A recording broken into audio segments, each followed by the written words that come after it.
na kanina naglagay kami ng pangpatay ng langaw para hindi na kayo magbabash na ang parisan ni Diwata ay maraming langaw. Kaya guys, kung kayo po ay totoong vlogger pa kay Diwata, dapat po tutuhanin nyo po, wag nyo pong sirain. Kasi po, kayo ay hindi sikat si Diwata, sikat na dahil sa ginawa ninyong pagbabash. Kaya kung gusto nyo pang sumikat si Diwata, ipagpatuloy nyo. Richard Paro, isang employees ni Diwata, Paris Overload. Bakit mo pinagtatanggol si Diwata? Ay syempre, kaya ko pa nagtatanggol si Diwata kasi kung mawawala ang Diwata, mawawalaan kami ng trabaho. Kayo mga basher, marunong ba kayo magbigay ng trabaho sa mga taong walang trabaho at walang pinag-aralan?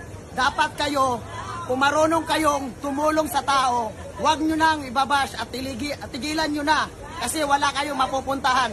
Thank you. Maraming pa natulungan si Diwata ng mga empleyadong katulad nyo. Maraming natulungan si Diwata.